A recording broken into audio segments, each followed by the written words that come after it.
Welcome everyone. I hope and pray you all are well. Culture Unite presents the Bhangra Aid 2020 online concert on the 25th of July from 4 p.m. until 10 p.m. British Standard Time.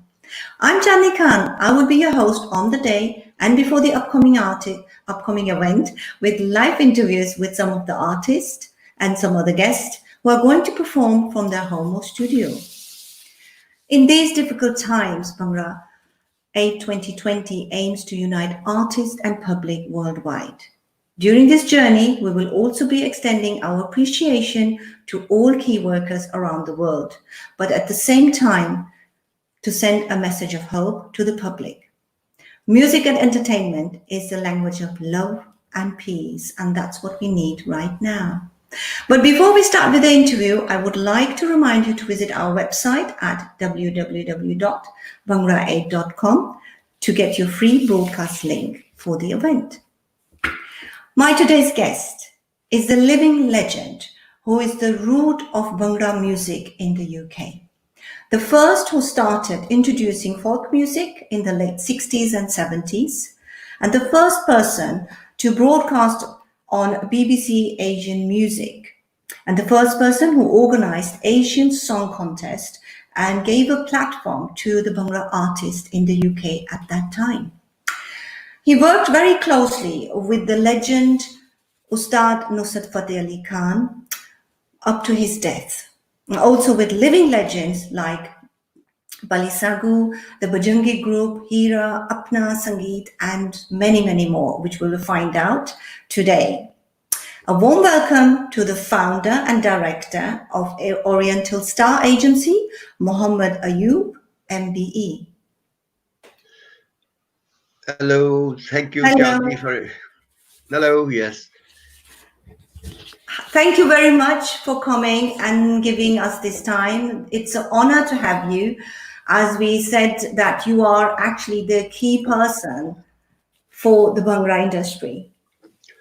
Chandni, I'm delighted and I really appreciate that you have done so much work for the Bhangra industry, and you are doing some excellent event on 26th of July, Bhangra Aid Live 2020 for the key line workers in the NHS, Yes. and also to unite the people around the world. Yes. Well, music, as you said, there's a language which unites people. Yeah. But it's not only, it's a platform where we actually now can unite because of the whole situation, lockdown and all these physical events. It's on the 25th of July, on this coming Saturday, Bhangra Aid 2020.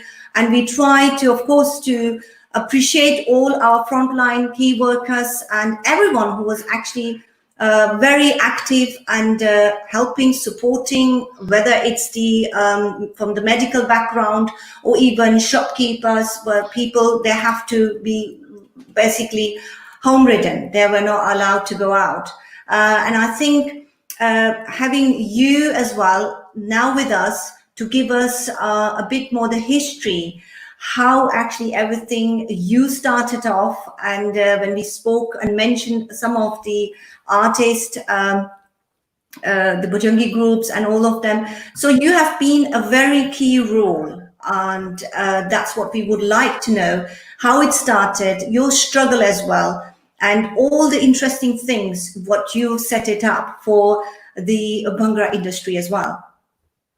Well, Chandni, I'm delighted that you invited me for this interview. I started music business in 1966 in a very small shop in Bolsley Road, Birmingham, where there was a cinema next door to us, and who used to show matinee shows on a Saturday afternoon and Sunday mornings, 11 o'clock.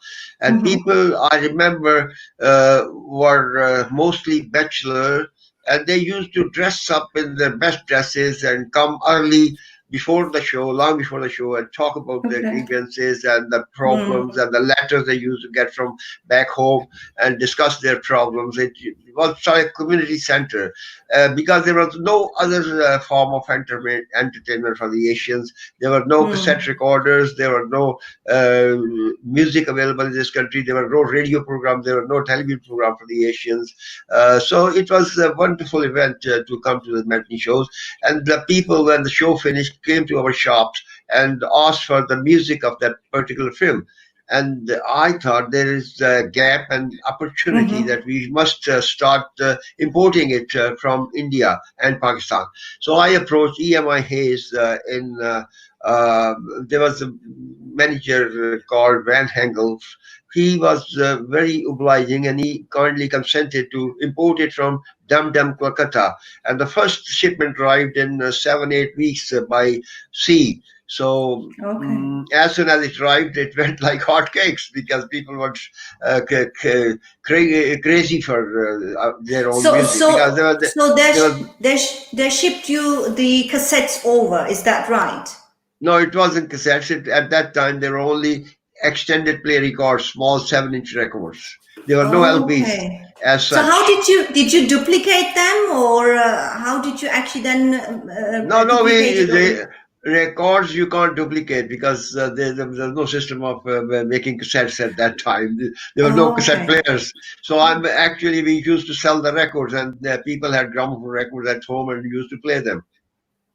So Okay. there was big demand. I then started importing in big quantities, slowly and steadily. And people from other cities around UK also demanded that they wanted to sell music in their shops. So we started distributing the Asian music in the late 60s. Okay. Okay. So what you started also with the broadcast. What was the reason actually, the main reason when you started your broadcast? The broadcast we started was from a hospital network. There was a studio at Edgbaston Cricket Ground, BHBN, Birmingham Hospital Broadcasting Network. And my accountant, a friend of mine, who used to come to my shop on Saturday afternoons and ask for latest records to play for the patients in the hospitals. For Mm-hmm. patients who are in the hospitals, he used to play music for them to entertain them for a couple of hours. And he said, whenever he was busy, he said, why don't you do the program? I said, I don't want to do it because I was so busy on the shop. I was running the shop single-handedly at that time. So later he persuaded me to go there and he asked me to broadcast as well. And that's how I came into the broadcasting. Okay. So you said you set it up like the studios and to get the artists as well. But what was the worst struggle to actually set up a studio, having a place? Was it easy to get a studio? Well, we didn't have our own studio. There was a recording studio, English guy who used to run a studio at Bristol Road, Birmingham. Hmm. We hired that studio, and the first artist I recorded was two guys in the Birmingham University doing their PhD. They were from Pakistan. Mushtaq Hashmi and Amjad Pervez. And at that time, a song from the film Dila Ne Saude, Zamada Muskladar was very popular by Noor Jahan, Madam Noor Jahan. Yeah. And we recorded that song in their voice in stereo sound because there were no stereo record at that time in India and Pakistan. It was the first stereo record. It's a history for the Asian records. It was an extended play record. There were 4 songs on it. And then I was approached by a couple of uh, Punjabi groups who were doing folk songs and doing shovels in gurdwaras and wedding parties. Bhujangi group and Anari Sangeet Party, they wanted me to do the recordings. And we actually released their extended play records, small records, of which there are Hmm. 4 songs. And Bhujangi songs were Teri Chichi Nu Pada Chand Beh Ke Tariya To Yeah. Dur Dur. I mean, there was, Hmm. you used to get letters from back home and used to read it. And then the other song was the Vara Takya Na Jaye. खाने ने कराया पे they want to come back because the wheelbarrow is very difficult to push in the foundries they were working at that time. So they were used to discuss their social problems. And then the others, Anari Sangeet Party EP was a very famous song, Lus Lus Karte Angani Meri Kurti Ho Gayi Tangni. And that became a massive super hit song. So we asked the studio to make EPs for us because we didn't know how to do for pressing the records. And then he helped us, and he did it on his own level, Zelda Records. Didn't have that Star record at that time, so we then try to distribute it to the other cities as well. We had to go personally there and deliver the EPs. It was a struggle. Small quantities used to sell, but we had to invest a lot of money to produce more and more good records. And the first big hit record was Pabiya Khadargi by Balbir and Dalbir Bhajangi Group. Okay, okay. So that was basically like a campaign, isn't it? A campaign Yeah, that it you were was going. a continuous struggle. I had to travel all around the country, taking the small quantity of records and try to sell, impress people that they must. But slowly the demand grew because people wanted their music. They Yeah. will grow their entertainment at that time. When you say impress people, was it not too easy, or was it easy to impress them and they were fine to have the records? Well, to start with, it wasn't easy, but afterwards, when people started coming to their shops as well, asking for the music, once they knew that they are selling it, it became very, very popular. What was the worst struggle at that? Yeah, it was a struggle to travel around the country and without any big margin in selling those records at that time. The price was very, very low, and you had to run around, sacrifice your time and also money. And then we were doing other business. It was our electrical goods business, and I used to flow money from that business to recording in the studios and Understood. producing the records, which was very, very expensive at that time. You had to press at least 1,000 records, and some records didn't sell even in 50 or 60 or 100 even. So we had to lose a lot of money initially, but there was some hit songs which used to sell in thousands. Then came artists from India and Pakistan like Alam Lahore and Shaukat Ali. We recorded their Punjabi song, and they became very big hits like Velayat Kanu Aa Gaya. The other song was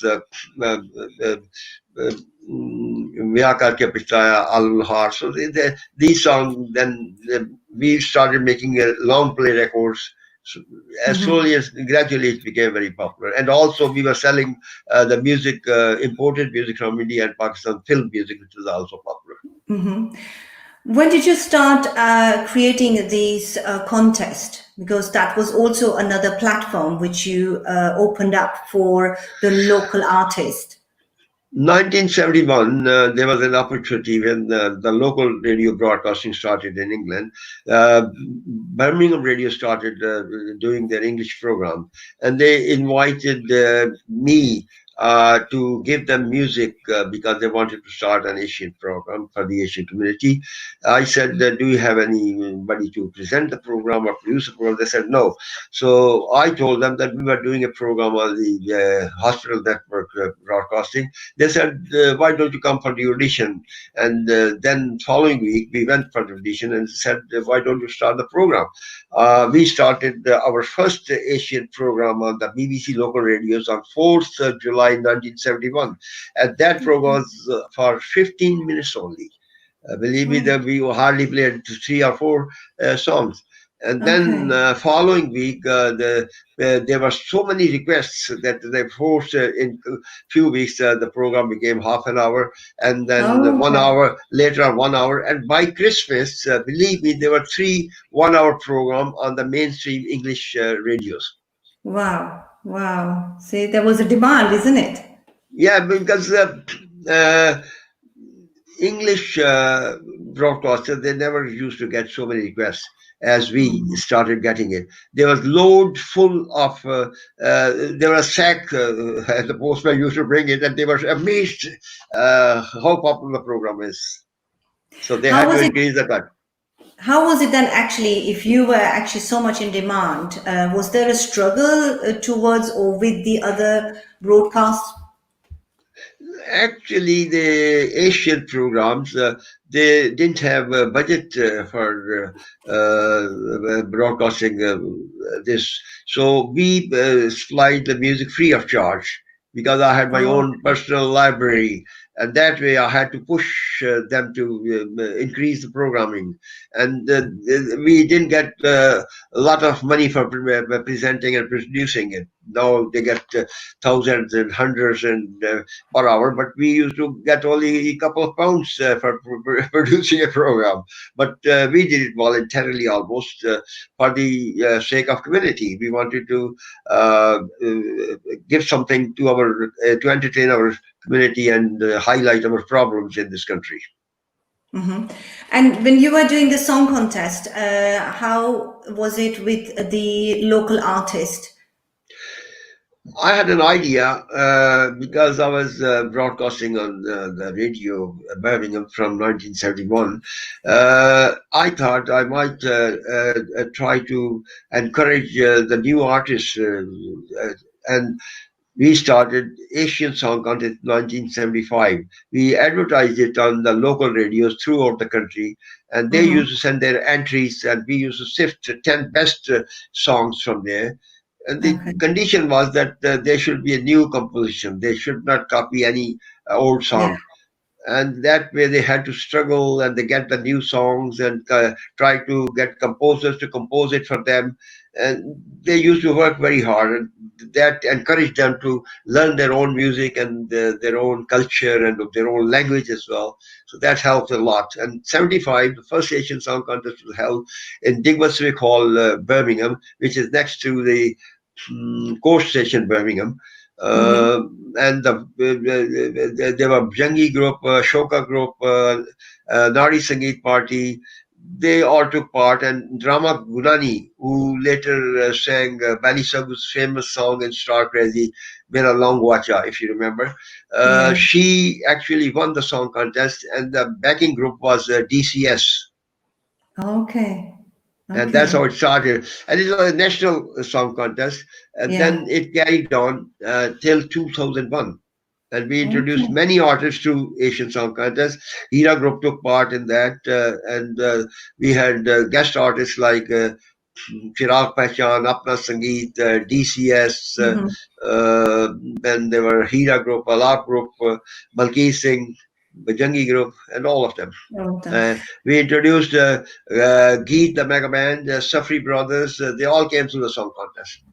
Okay. Tell us about Ustadji Nusrat Fateh Ali Khan. You worked very close. You organized a lot of events for him as well, and you were with him right at the end of his last breath.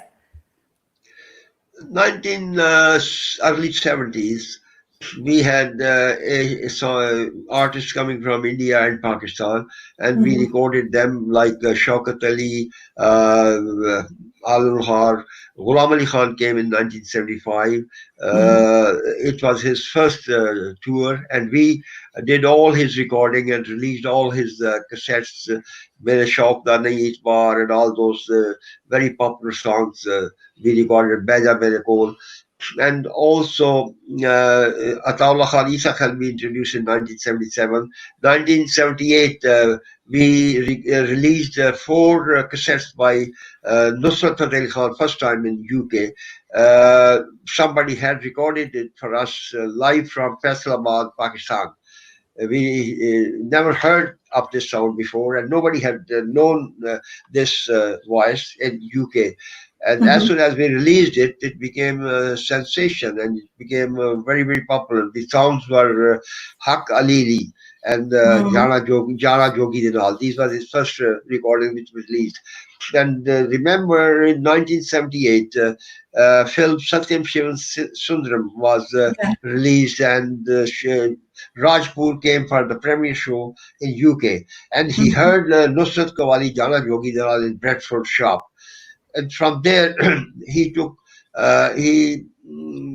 took that cassette, and they say that he uh, listened to this cassette over and over again. And in the morning, he came to the shop and took all the cassettes which were available in that shop and took it to Bombay. And from there, Okay. he liked these Nusrat Khan so much that he then approached Muhammad Ali, the actor in Pakistan, and said, "I want to invite this Kawal to uh, To India India. for live performances." And Okay. then in 1980, Nusrat Ji went to India early January 1980, and it was Rishi Kapoor's wedding. So Rajpur invited him to perform on the wedding night at the wedding reception. And Wow. Okay. believe all the industry, music industry was there, all the film industry was there, and the first time they say all the three big guns were there. Dilip Kumar, Devan and Rajput, they were all there, and all the music directors were there, all the film actresses were there, actors were there. So that Beautiful. concert, Nusrat asked Naushadji to introduce him on stage, and he said, "I have never heard you. How can I introduce new voice on the stage?" He said, "I know you haven't heard me, but you have heard our father and uncle. Their Nusrat's father and uncle, Ustad Mubarak Ali and Mujahid Ali, they were very famous Qawwals at that time, and Fateh Ali and Mubarak Ali. Mm. And they had already done classical music in India and also Qawwalis in India. And their two Qawwalis were taken by Roshanji from the film Barsat Ki Raat. Their Okay. tunes, the tunes were by their father, Fateh Ali Khan. They said, Wonderful. "Well, why don't you introduce me, saying that I am the son of Fateh Ali Khan, the famous Qawwal and singer who has done Qawwalis in Barsat Ki Raat." So that's how he introduced him. But Mm. when the interval came, Nushazi went to Nusrat and said, "Oh, son, I have heard you now. Uh, I will introduce you on any stage in the world if you tell Wonderful. me." He was so Wonderful. impressed. Wonderful stories you have. It's amazing to listen all to this. It brings somebody in a history totally, actually, like a new film is just going through my mind. What was your most beautiful, memorable experience time from the time you set up like the Bhangra industry and right now? Well, Bhangra industry, I was very pleased and delighted to introduce artists to the world, like uh, Pardesi Sangeet Party, who performed in the Red Square, Moscow. I mean, nobody has performed it there. They performed first time at Glastonbury Festival. I mean, Asia. I took them to festivals in Europe, Swing Festival in Belgium, Paris, and they went to perform in big festivals in Switzerland, Germany. And so Nusrat Fateh Ali Khan, who was a world-class artist, we introduced him to the world stage through Woman. I Mhm. went with them in Japan, and we had two concerts. I tell you the story. The first concert happened on a Saturday night. It was scheduled for 1 hour. But when he went on stage and performed, there was encore, and he had to sing for 2 hours. But Wow. people wouldn't stop. In the interval, I asked, they were teenagers. I said, "You don't understand the language, and you were so much hooked to it. How come?" They said, "We don't know the language, but everything he sang went straight into our hearts." So that was the impact. The following day, the concert was sold out, and on the television heard that the prime minister and his wife, Prime Minister John Pan and his wife, were sitting in the front row on the Saturday concert, and we didn't know at all. So Okay. Okay. that was the impact. And when the Prime Minister of Japan came to Pakistan a few weeks afterwards, and he mentioned in his tour that he heard Nusrat Fateh Ali Khan, and he was such a famous artist. So Great. that was the highlight of. And then I am proud to have introduced artists like Malkeet Singh to the world. From the very start in 1985, his first recording was done in Birmingham by us, and Mm. till the end, his 21 albums were released by Oriental Star agencies. And Bali Sagu, who was doing music for Western audience, we introduced him to start doing remixes in Bhangra music, and he produced albums like Star Crazy, Ragamuffin Mix, Bollywood Flashback, Bam Bam, etc. It's an amazing work what you've done for the whole community. It's wonderful to see such a beautiful history. I can only congratulate to that and the respect to you. It's so highly to see because you made something alive, but you kept all the culture and music alive as well during this time. What are your future plans, especially when it comes to the Oriental Star Agency? Well, all the music is online now because there is no physical sales as such, and you can imagine that day by day the music produced by Orient Star is becoming more and more popular and having more hits. There are about 750,000 hits every night on the Mm. OSA website. So you can well imagine the popularity of Qawwali music has grown so much that in Bollywood and Hollywood films you can see the copy of Ustad Nusrat Ali Khan's Qawwalis, and any artist who performs on stage, his concert is not complete without performing Nusrat Ji's compositions. So that is the legacy of Oriental Star agencies and Nusrat Ali Khan and artists like that. Bani Sagu is one of the greatest Yeah. craze in Bhangra industry, and Malkeet Mm. Singh is the most traveled artist, Bhangra artist in the world at the moment. These are the legends to do that. And you are obviously here, one of the living legends with us. Thank you very much to spend this time, giving us the time and supporting Bhangra Aid 2020. And I'm looking forward that you're going to be also watching with us on the 25th of July.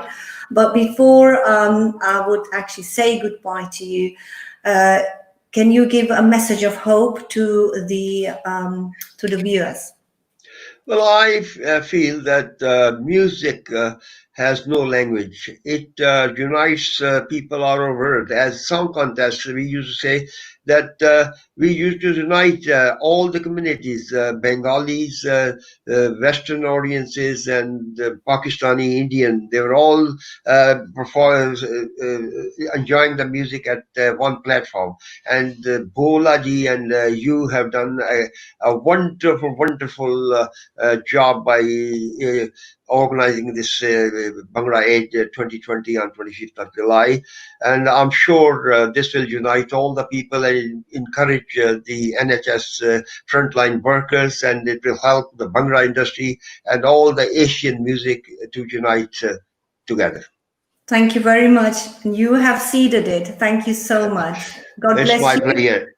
It's my Thank you. pleasure. Thank Take you care. indeed. Take care then. Bye bye. Bye bye. That was the living legend, and the message which he has also given it to unite, and that's what we're trying to do. It's so important that we are together and we keep each other's together as well. So thank you very much for joining me, and remember, it's so important never to lose hope. No matter what happens in life, nothing stays forever, whether it's a good time or bad time. Then only together we will and get over it. I will be back very soon with another interesting guest. Until then, look after yourself, stay alert, stay safe, and lots of love. Bye.